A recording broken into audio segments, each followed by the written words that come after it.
पिछले साल मनरेगा को लेकर उठ रहे सवालों पर पीएम नरेंद्र मोदी ने कांग्रेस को निशाने पर लेते हुए कहा था कि वो मनरेगा को बंद करने की गलती नहीं कर सकते, क्योंकि ये बात विफलताओं का जीता जागता स्मारक है कि आजादी के 60 साल बाद भी लोगों को गड्ढे खोदने के लिए भेजना पड़ रहा है। पर सवाल है कि 20 महीने पार कर चुकी नरेंद्र मोदी सरकार भी मनरेगा के फंडों में इजाफा करने को मजबूर है। फिर मैं वापस आ रहा हूं, हर बात पर यही दोहराऊंगा, डिलीवरी का सिस्टम, डिलीवरी का।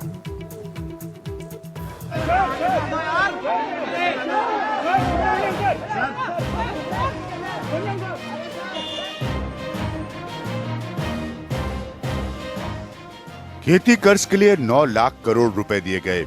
मनरेगा के लिए करीब 3,800 करोड़ रुपए बढ़ाकर 38,500 करोड़ किए गए। डेयरी उद्योग के लिए 4 नई योजनाएं शुरू हुई हैं और 1 मई 2018 तक हर गांव में बिजली पहुंचाने का दावा किया गया है। पर बात यह जानने की भी जरूरी है कि पुराने वादों में कितनों पर क्या अमल हुआ। किसानों के लिए हमेशा कर्ज एक समस्या रही है, लेकिन यह भी साफ होना चाहिए कि उन्हें मिलने वाले कर्ज किस तरह से किसानों को मिल रहे हैं। कहीं भी इसमें वैसे लोग तो शामिल नहीं हैं जिन्होंने कर्ज तो किसानी के तौर पर लिए, लेकिन वो किसान ही नहीं है। केंद्र और राज्यों के बीच अब वक्त आ गया है कि ऐसी कोई समीक्षा जरूर हो जो किसान को मिलने वाले पैसे के बारे में हो और जिसे देश के सामने बहस के लिए रखा जा सके। खासतौर पर उन किसानों की जिनके पास खुद की जमीन नहीं है, वो खेतिहर होते हैं और जमीन के मालिक नहीं। मेरी अपनी रिपोर्टिंग के तजुर्बे से सरकारी स्कीमें और मदद उन किसानों तक नहीं पहुंच पाती जो किसी और के लिए किसानी करते हैं, और सरकारें इस दायरे को तोड़ने में कामयाब नहीं हो पा रही हैं। जैसे मैंने कहा, मेरे साथ प्रवीण झा है, कुछ देर में किरत सुमाया साहब होंगे। प्रवीण, मैं आलोचना के नजरिए से नहीं कह रहा हूं। आंकड़े कैसे घुमाए फिराए बैठाए जाते हैं बजट में, यहाँ पर हम सब तजुर्बे से जानते हैं। हकीकत यह है कि मैं डिलीवरी जानना चाहता हूं, और आज से 1 घंटे के कार्यक्रम में मैं लगातार ये प्रश्न उठाऊंगा। मैं तय करके आया हूं क्योंकि ये बहुत जरूरी है समझ पाना। इतना किसान रोता है, गुजरात, महाराष्ट्र, उत्तर प्रदेश, राजस्थान, हरियाणा, कहां के किसान की तकलीफ हमने नहीं देखी। वो रोता सिर्फ एक बात के लिए, कहां है भाई साहब योजना, कौन सी योजना, हमारे पास तो कोई आया नहीं बताने।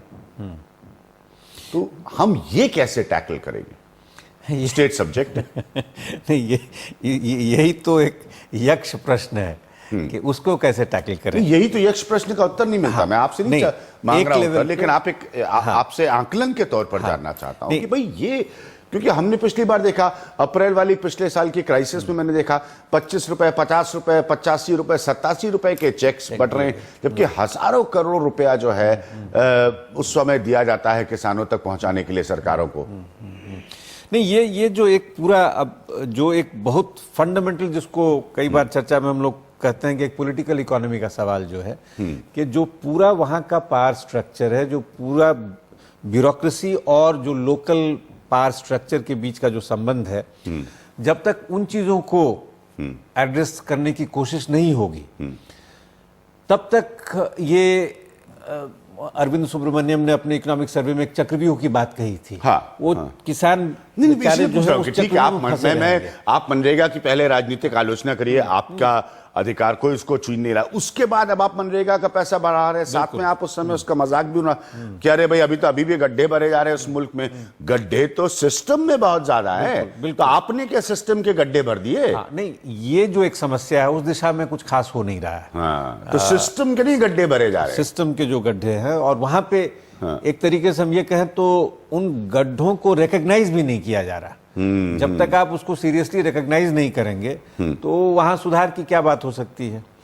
तो वो व्यवस्था जो पूरी है, और ये व्यवस्था से जुड़ी हुई जो सारी समस्याएं हैं, वो गड्ढे जो आपने कहा, तो उसकी तरफ किसी का ध्यान नहीं जा रहा। तो ये बात सिर्फ एक एलोकेशन के लेवल पर नहीं हो सकती है कि हम किसानों के लिए कुछ बढ़ा देंगे, घटा देंगे। हालांकि वो भी एक बहुत महत्वपूर्ण मुद्दा है। एक पक्ष स्पेसिफिकली आपसे पूछना चाहूंगा, बीमा की बात बहुत अच्छी बात है, मुझे कोई एतराज नहीं। देखिए, मेरे शब्दों को सब लोग बार बार सुने क्योंकि क्यों है अच्छा? इसलिए क्योंकि जब किसान स्थानीय लाला से कर्ज लेता है और ये उसको कहता है कि इतना अनाज पैदा करके आपको दूंगा, लाला आप उसको बाजार में बेचना, इतने पैसे आपके वापस आ जाएंगे, ठीक है। कोई कारण होता है, प्राकृतिक बारिश, कुछ भी विपदा आपदा, किसान ऐसा नहीं कर पाता, लाला उसकी जमीन ले लेता है।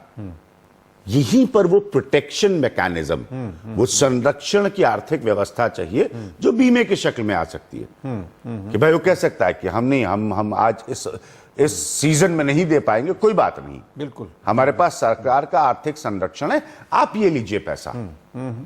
सही। इसमें भी प्रवीण झा दिक्कत क्या है? वही दिक्कत है कि अगर वो कागज पे नहीं है तो कहां से वो पाएगा?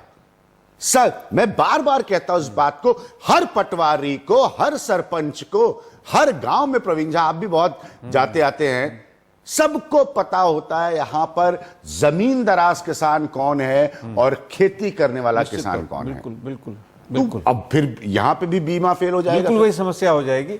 तो इसलिए वो जो पूरा सिस्टम है, जो जमीनी एक जो हकीकत है, उसको अगर हम नहीं रिकग्नाइज करेंगे, जमीन की जो सच्चाई है, जब तक उसको नहीं रिकग्नाइज करेंगे, जैसा आपने भी कहा कि जमीन दराज है या किसी और की खेती कर रहा है, कैसे कर रहा है इत्यादि, जब तक इन फैक्टर्स को फैक्टर इन नहीं किया जाएगा, आप आगे बढ़ ही नहीं सकते। आप जो भी योजना बना लीजिए, सोच लीजिए, लेकिन कम से कम उन चीजों के साथ एंगेज करना। तो फिर आपको जो लग रहा है कि अभी जो मौजूदा एलोकेशन हुआ है, क्या आपको लग रहा है ये सही है कि आपने नरेगा का पैसा बढ़ाया है, आप कह रहे हैं कितना पैसा हम डालेंगे एग्रीगेटेड इकोनॉमी को लिफ्ट करने के लिए, जो कृषि से जुड़ा आपकी आर्थिक स्थिति है उसको बेहतर बनाने के लिए, मूलभूत ढांचे में हम इतना पैसा डालेंगे।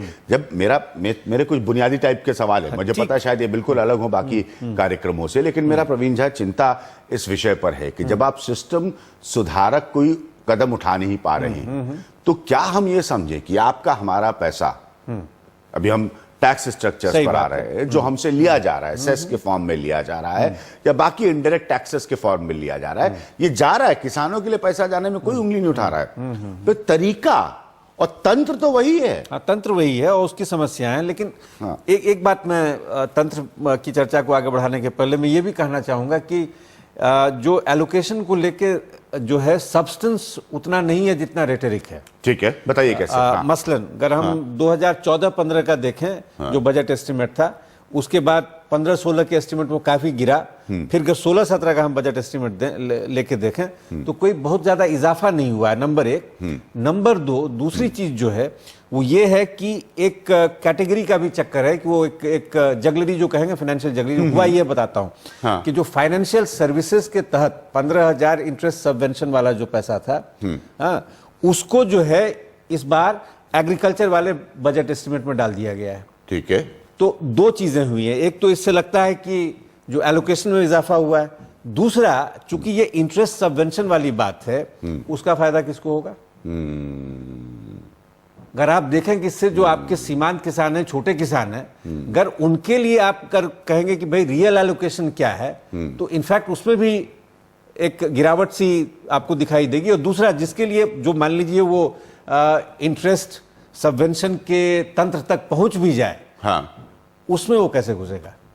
कैसे वहां से जो मान लीजिए उसकी फसल जो है बर्बाद हो रही है या उसको कंसेशनल रेट पे कुछ आपको चाहिए, वो उसको कहां से मिलेगा? जिस तंत्र की आप बात कर रहे हैं। ठीक है, मैं बहुत देर से प्रवीण झा जी, हम लोग किरत सोमैया साहब के पास जाने की कोशिश कर रहे थे, अब वो हमारे साथ फोन लाइन पे मौजूद है। किरत सोमैया जी, डिलीवरी की मैं शुरू से बात कर रहा हूं, ये जितनी भी कृषि के लिए रखे हुए अलग से, बढ़ाए हुए अलग से पैसों की बातें हैं, ये किसान तक कैसे पहुंचेंगी? मेरी सारी समस्या सालों के मेरे रिपोर्टिंग के तजुर्बे से, और मैं यहां पर सरकारों को अलग नहीं खड़ा कर रहा हूं, कांग्रेस बीजेपी या किसी की भी हो राज्य में, सिस्टम से है।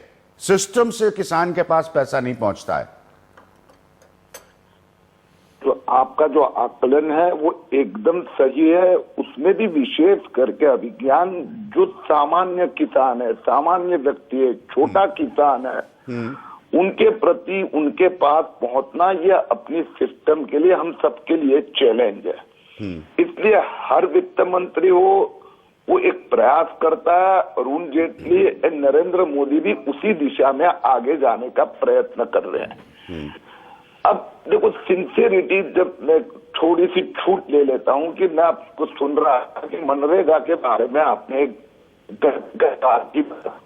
ठीक है, मोदी ने क्या कहा, करीब 60 साल के बाद में भी मेरा किसान को गड्ढे खोदने पड़ रहे हैं, ये पॉइंट था। यानी वो ये नहीं कह रहे थे कि भी अभी वो गड्ढे खोद रहा है तो बंद करो, लेकिन 60 साल के बाद में भी किसान की परिस्थिति है। वही बात आप कह रहे हो कि छोटे किसान तक हम पहुंच नहीं पा रहे हैं। इसलिए टिल कि हम छोटे किसान जो इनकम है दुगुना करे, तब तक हमें उस किसान को जिंदा भी तो रखना पड़ेगा।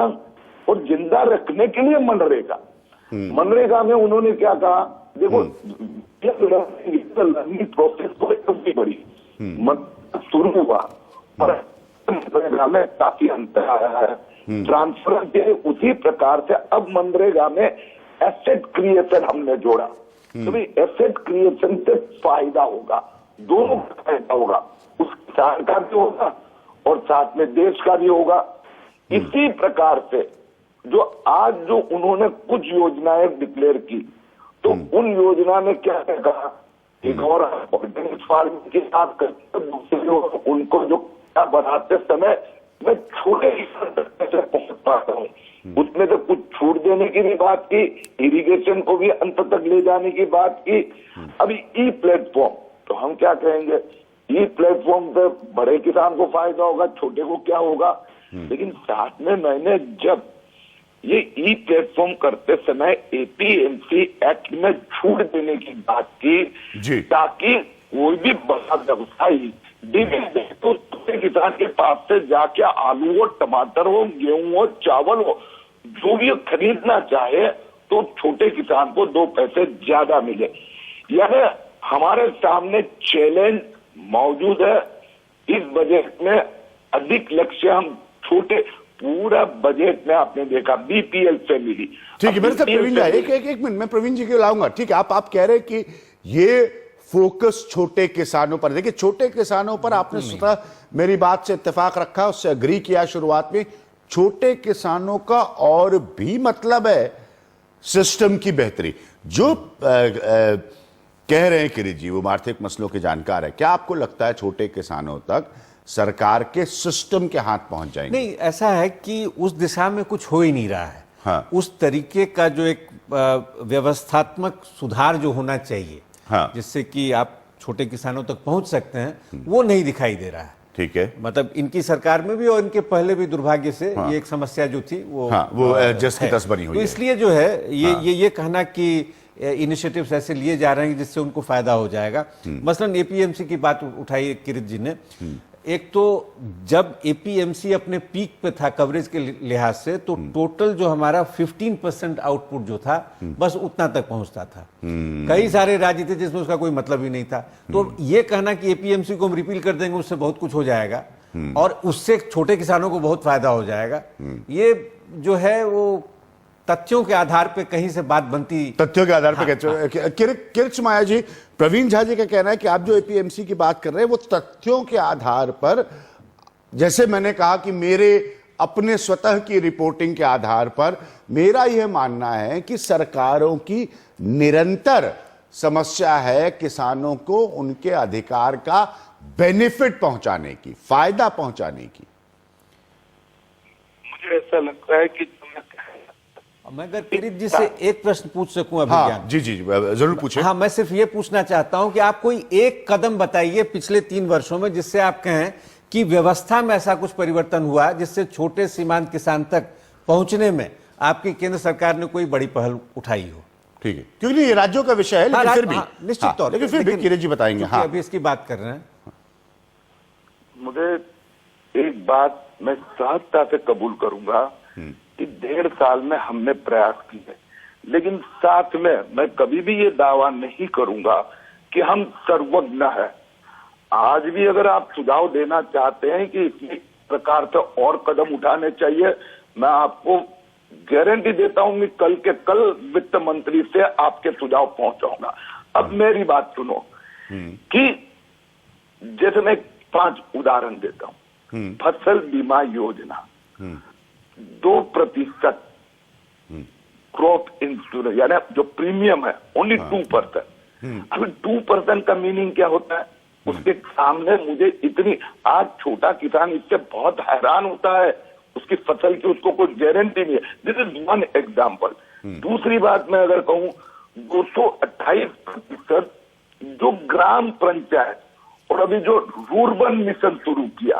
तीसरा अगर उदाहरण देना चाहे तो मैं वेयरहाउसिंग की कैपेसिटी, आप जब मैंने जैसे कहा कि एपीएमसी और ई कॉमर्स, ई ट्रेडिंग, इसका मीनिंग यह है कि जो छोटे किसान एपीएमसी तक नहीं आ पाते हैं, तो यहाँ का जो बड़ा व्यवसायी होगा, लार्ज रिटेलर होगा, या पर्टिकुलरली एग्रो इंडस्ट्रीज वाले जो होंगे, वो उसके पास से जाकर उसको 2 पैसा ज्यादा दे के जो कर्जा देने की बात हुई, तो उसमें नाबार्ड को अब व्यवस्थित डायरेक्टिव दिए जा रहे हैं कि आप छोटे किसान तक पहुंचने की बात करो।